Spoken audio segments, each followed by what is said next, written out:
Ты Владимир, но не великий, не тобой Русь крещена. Ты так мал, но такой многоликий. Ты не воин, пусть на груди ордена. Ты мой дом разрываешь на части. Тебе страшен родной мой напев, пусть орел, но не нашей масти. Пусть ты царь, но отнюдь не лев. Мне не нужно твоей земли, мне плевать на твои дела. Просто знай, раз чужое возьми, только раз. Душа гнила. Мне не надо твоих забот, твоего родного плеча. Я ведь знаю, что брат у ворот, что грядет славный бой на мечах. Если будет вскоре война, знай одно и не смей забыть. Кровь любимых мне — это твоя вина, и ты правду не сможешь скрыть. Будешь спать, любить женщин и кушать, будешь дальше немытую мыть, и до смерти их стоны слушать. Их глаза ты не сможешь забыть.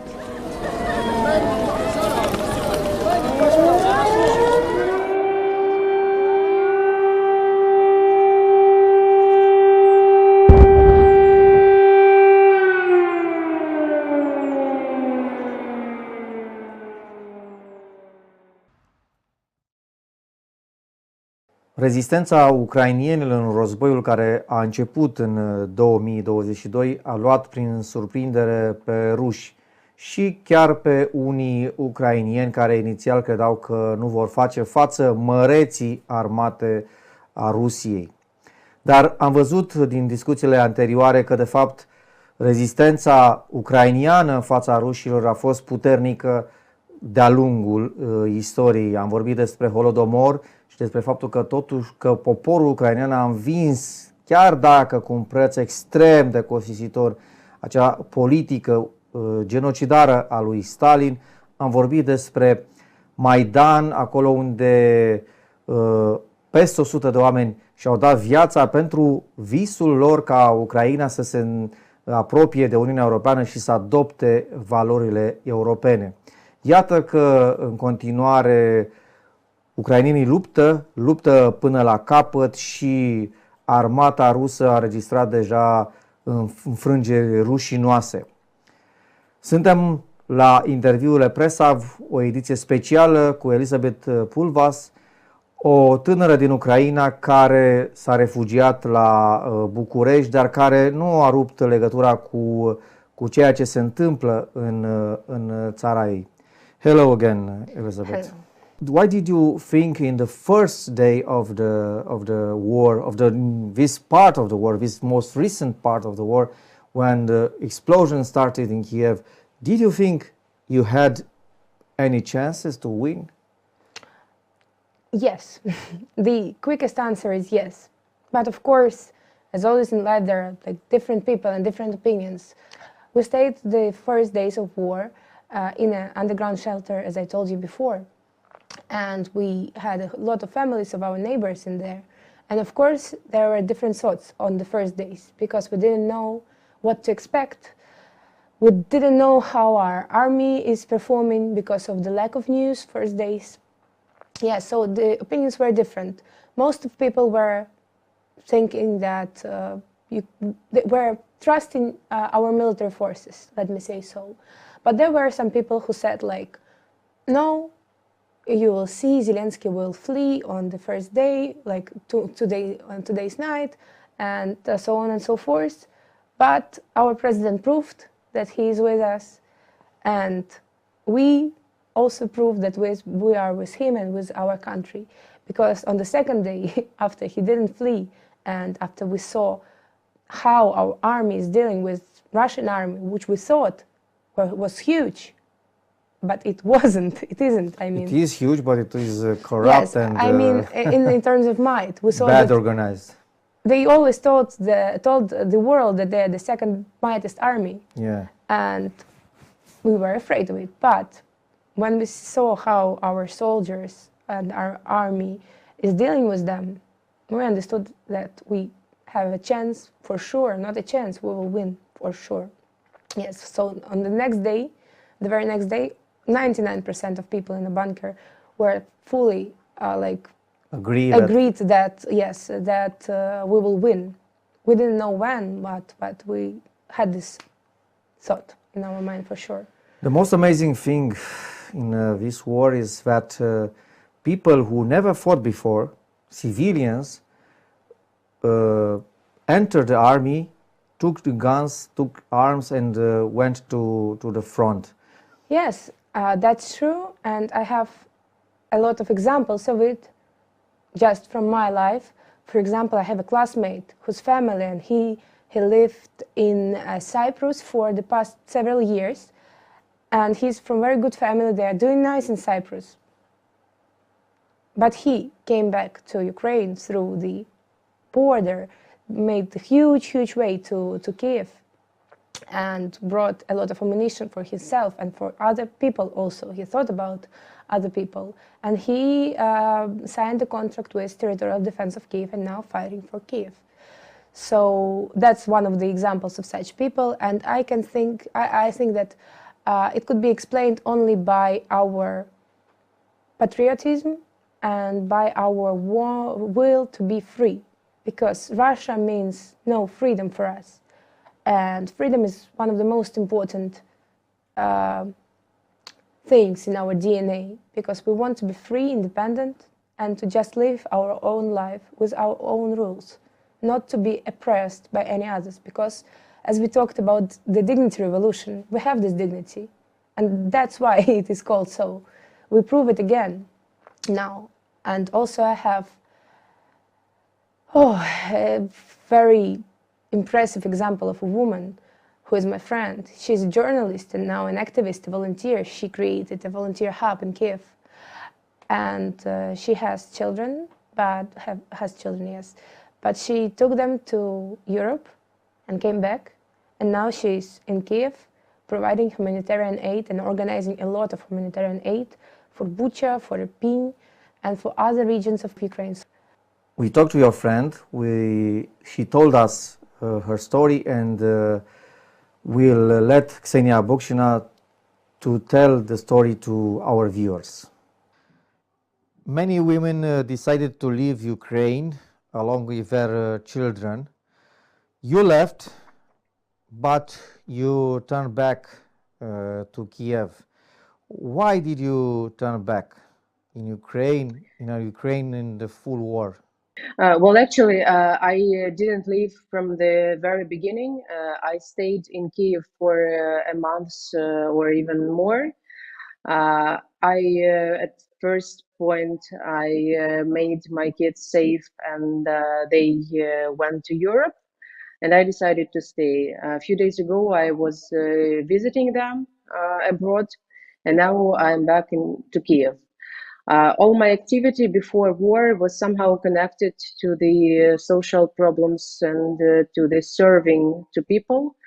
I was working as a journalist and was covering the socially vulnerable topics, and I also founded the non-governmental organizations with my colleagues. We studied the social problems that existed in Ukraine, so I knew much and studied much problems of Ukrainian women. And from the very beginning, I had no choice but to stay, because I understand that there is very many work here in Ukraine, and there is a high need of people who will be able to do that very systematically, because we can observe now that the volunteer wave, it goes down, because people get emotionally exhausted. They are very desperate and torn by the photos they see. Almost every family has the tragedy, so there is a high need of people who are used to work with such people, and who can stay calm, and who can make their job like job. So for me, there was no choice. I understand, of course, that I'm not safe, that I'm staying in the country that is torn by war, that I'm far from my kids, but I'm really very happy that they are safe, because those stories we see now from Bucha, Irpin, about murdering kids and raping kids, they're really awful. But I'm staying, understanding that there is work for me to do now. have you been to Bucha, and if so, what have you seen there? Because, as you probably know, the Russians deny that they were involved in that war crime that happened there, and even accuse the Ukrainians for killing civilians in Bucha to blame on Putin. I've been myself in Bucha the day before yesterday. We visited it with a humanitarian mission, so I saw it personally. I have no doubt that Russian propaganda machine is working very hard, but it's hard to believe the person who is sane and who can analyze the information that of course all that crimes they were done by Russians. Bucha is suburb of Kiev. There were no war actions there. There was the most prosperous district, region, city in the oblast. It was with the best self-governance. I'm sure that the Russian soldiers who came to Bucha, they've never seen such perfect places. There was the green, absolutely new city, which was governed by people who lived there. They were rich, they were working in Kiev. It was there were lots of children living there. Now Bucha is torn. It is shot. The roofs are damaged. I have some videos and I can provide it that I personally wanted to go there to make those videos on my personal phone to show to those people who say that all are some pictures and the Bucha is safe. There are shot cars. All cars are flat tires. We should understand that Russians, they are so cruel and they are so this is the behavior of not the humans, because they mind everything around. The bomb burned like 500 meters from us when we were there. And the people working with those minings, they say that it will take us for about 10 years to get rid of all those mines. All cars that are left in Bucha are mined. All doors are mined. We didn't see the corpse because they were taken like a day before we came, but as far as we see and understand and hear from people who stayed, they're absolutely devastated. They are deaf absolutely from those bombings. They are striving. They were in hunger, and we see lots of stories when people, they died from hunger, they died from rapings, they were murdered and shot. This is the tragedy that can't even be understood by the human being, but unfortunately it all happened like 30 kilometers from Kiev. It took us an hour to get there, so it's very close. Where do people who lost their houses in Kiev live now? How do you manage to keep your everyday life today? Well, here in Kiev, by now we have comparably safe situation, because of course the danger of bombing is still very high, but we are not occupied by Russians, so most of the houses are safe. Of course, if some people are searching for the place to live, we find it. There is the biggest problem of that those people who were on occupied territories, because they had to leave for Western Europe or for the European countries, and I didn't have the experience of this immigration myself, but I visited like Czech Republic and Poland for few days, and I understand how difficult is that for people to come without any things, just with documents and some small amount of money if they are lucky, and to find for now the place to live for them, for their kids. So I will also ask the European countries and the representatives be very hospitable to those people, because they're quite lost. It's quite hard to understand those people until you are in this same situation, and I don't wish anybody to be in those shoes. but at least more understanding, hospitality, because sometimes I felt like a bit some kind of hostility, because I understand that Europeans, they are tired of that. Of course, very many people, their towns and cities are overcrowded. There are people who need help. They need money help and so on and so forth. But understand that this is not this was not our desire to leave Ukraine. This was not our desire for Russians to bomb us. You said you felt hostility already. I was just feeling like a bit of exhaustion of those Ukrainians who come with lots of questions, or, for example, on the train stations where there are long queues made of moms and kids, but who are staying for like 3 or 4 days. They cross the border. Some of them don't know English. They can't choose the place to live. So sometimes they are taken by volunteers with a great pleasure, but sometimes, and I know the feedback from Ukrainians who stay abroad, that they are given some instructions on how to behave and not to be so loud and so on and so forth. But we should understand that this is the emergency situation in which maybe Europeans should maybe understand those people, because those people in Ukraine are now paying with their lives for the security of all the region, because nobody knows what's going on tomorrow. And if Putin decides to take some places, some territories from Poland or another land or Finland or different states, what should then happen? So I think that the civilized world, that is all the world but Russia and those dictate countries who support it, should unite around this problem, because this is not the war of one country, this is not the war of one nation, this is the war of all the world, and which proves that all the rules that existed, they actually didn't work. The United Nations and the NATO and the other organizations, they can't stop the tyranny, the dictator. Something should be done now. Maybe the new organizations, the new unions should emerge to protect all the world from Russia, because it's only its full outclusion is the decision for that. It's amazing how dedicated Ksenia. We all saw her that she's very engaged and very implicated to defend your country. Do you think it's worth risking your life for a piece of land after all? It is not a piece of land. Again, it's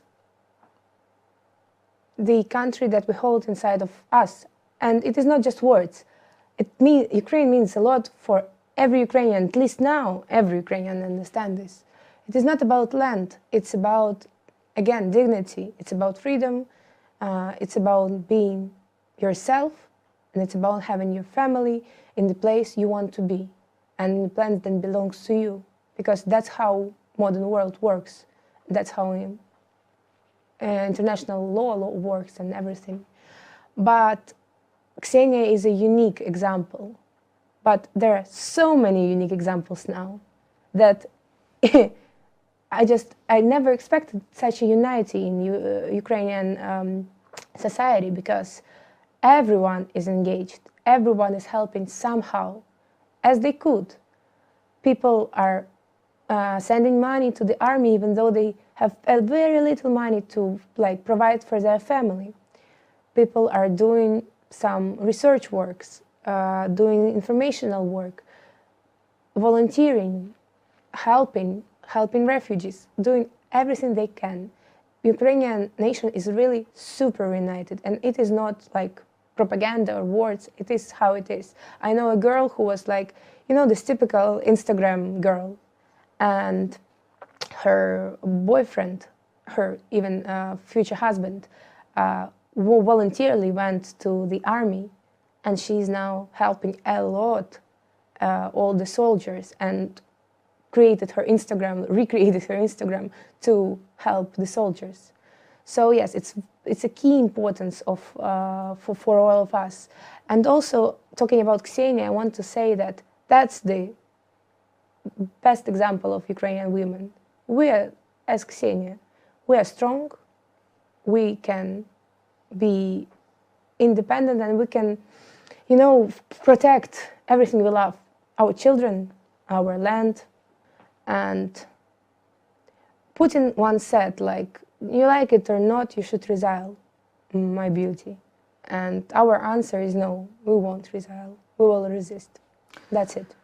So, do you think Ukrainians should fight until the end? Because there are some voices here in Romania, for instance, even Russian propaganda determined, they say that Ukrainians should surrender because if you keep fighting, people will die. How do you see about this idea of you giving up in the face of Putin? I know for sure that Ukrainian people and Ukraine whole won't surrender, ever. That's how it is. That's just how it is. The level of our unanimosity and of our the feeling of justice now is super high. That's why it is so. You see, these narratives which you told me about before are super manipulative, because just imagine that just now, at that point, Bucharest or any other city started to bombing, and you lost everything just in a second. What would you feel? Imagine that. Yeah. That was our situation. We lost everything just in a moment. We weren't like doing anything wrong. We didn't do anything wrong. We didn't start a war. We didn't make a terrorist attack. We didn't terrorist attacks. We did nothing. A peaceful yes, nation. we were a super peaceful nation doing our keeping about our life. That's super unjust, and this injustice should be stopped. You said about Ukrainian women defending the country, and with your help, we talked with one of the women that are on the front, that are fighting with the Russians, that are really fighting with guns next to Ukrainian men. Let's hear from her. Unfortunately, we won't see her face. We won't find out her name because she's afraid for the moment to reveal her identity for understandable reasons, because there is a war and there is no safety at this time. But the story is genuine, and you will hear it.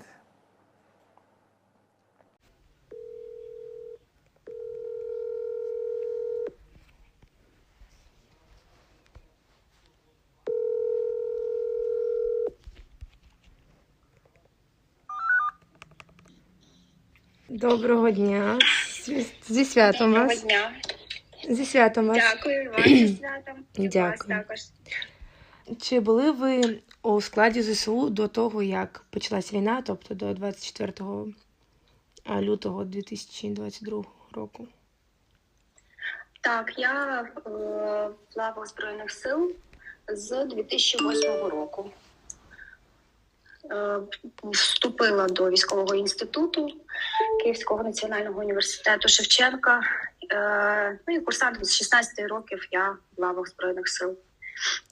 Але ви не працювали, так, наскільки я зрозуміла, військовою, чи працювали? Працювала. Я була курсантом, це вже військово-зобов'язана людина. 5 років я навчалась у військовому інституті. Далі по розподіленню потрапила у військову частину і далі продовжувала служити до 2018 року. Потім я пішла в декрет на 2,5 роки і після цього знову вийшла на службу. Зрозуміло. Я трошки по-іншому думала, але зрозуміла, цікаво. Який найгірший момент, який був з початку війни у вас? З приводу таких особистих моментів щодо наших військовослужбовців і ситуації я не можу розголошувати, але можу сказати, що особисто для мене в плані сім'ї це найскладніший для мене момент, тому що зараз у мене маленька дитина, і вона вже більше 2 місяців не поряд зі мною, і це найскладніше для мене особисто. І, звичайно, бачити очі хлопців, дівчат, які пережили втрати, які пережили обстріли і вижили, але побачили смерть на власні очі. Це найскладніше і такі найпотужніші емоції викликає. Тому що я з такими людьми працюю і намагаюся відновити їх морально-психологічний стан. Зрозуміло. Але, наскільки я розумію, і ви, і ваш чоловік знаходитеся в лавах ЗСУ. Тобто дитина зараз з сім'єю, так? Так, чоловік в мене, він зараз неофіційно, скажімо так, він був офіцером 4 роки тому майже звільнився, але коли розпочалась війна, він знов повернувся, в якому підрозділі я також не можу розголошувати, знаходиться, але виконує дуже небезпечні та важливі справи. Дитина зараз наша у батьків чоловіка у більш-менш безпечному місці. Тому за його життя, здоров'я я спокійна, але все одно, самі розумієте, зараз немає безпечних місць в нашій країні і усюди може прилетіти. І, звичайно, і розлука з ним, і те, що він відчуває, я навіть не уявляю, що в його голівці відбувається. І знаю, що вже потрібно буде працювати з психологом. Мені дуже було цікаво спитати, як ви пояснювали йому це, те, що зараз наразі обидва батьки знаходяться не поряд з ним. Взагалі для діточок потрібно все пояснювати такі події в більш-менш такій ігровій форматі, в ігровому форматі. Я розказала, що, тому що чоловік, він спочатку не міг, довгий час не розмовляти, виходити на зв'язок. Ось тому я проінформувала дитину, що на нас напав злий дракон, і ми повинні з батьком його перемогти. І тоді, коли ми переможемо, ми за ним повернемось і заберемо його додому. І зараз він, коли бачив, над ними пролітали ракети, і він мені розповідав, ми з ним зв'язались по відеозв'язку, і він мені з такими емоціями розповідав, що «Мама, там ракети пролітали, це злий дракон випустив ракети. Ти ж вб'єш дракона і зі мною приїдеш, так?» І в мене просто, це від цих діалогів таких в мене просто серце розривається материнське, але і це як ще додаткове натхнення до того, щоб більш якісно виконувати свою роботу, поставлені задачі, щоб поскоріше цей жах закінчився. А чи відчуваєте ви ненависть до росіян? Не до військових, зрозуміло, а до пересічних росіян? Так, ненависті в мене немає, але мені більше шкода. Я вдячна, я відчуваю вдячність тим, хто не мовчить, тим, хто щось робить для того, щоб це все завершилось, тому що я вважаю, навіть пара слів, сказаних на публіку, там, в соцмережах, у підтримку нашої країни, це вже величезний вклад, тому що люди розповсюджуються, люди якось задумуються над цим, і хтось вірить, хтось не вірить, то вже інше питання. Мені шкода тих, хто, у мене навіть подруга така була, яка мені почала розповідати, що не потрібно засуджувати усю націю за те, що вони там напали на нас. Але тим не менш, я націю не засуджую ні в якому разі. Але тим не менш, вона жодного слова просто не сказала в підтримку моєї країни. І жодного разу не запитала, як я тут, знаючи, що я військова. Тобто, у неї образи, я їй пояснила, чому що я відчуваю, які в мене емоції з приводу націю. До усіх росіян я не відчуваю там ненависті, жодних негативних відчуттів, але тих, хто підтримує цей весь жах, звичайно, у мене немає ненависті, але і біль, відчай, і шкода мені цих людей бездушних. Да, я вам дуже дякую. Слава Україні, слава героям. Ви справжні герої. Ми дуже пишаємося. Ще раз вас з світлим святом. It is impressive the fury and dedication of the soldier, and how determined is she to fight until the victory. How did you feel listening to the soldier? I feel proud. I feel very, very proud. And a little bit guilty because I'm not there. I wanted to be, not a soldier, just to be in Ukraine. But it is like it is. And it is a great example, but it is now a reality also in Ukraine. You see, I was studying in the Institute of International Relations on International Communications, on the Faculty of International Communications, which is a strategic sphere. So I have more than 60 students who are my age, 23, 22, 24, from the military institute. And they all are now on the front lines in different regions, doing different things, but they're all soldiers. And none of them declined to go to war. They all went there. They're people of my age, they're like me, just like me. We were like hanging out after the institute, eating lunches together. And now they're there at the front line. And I feel very proud about them. And I hope they all will still alive. They're men and women, girls and boys. I'm praying for them. And I truly believe that we will win and that we will have our victory. And then on the victory day, we'll have a huge, huge table with a lot of Ukrainian borscht, vareniki, and other different dishes to celebrate our victory.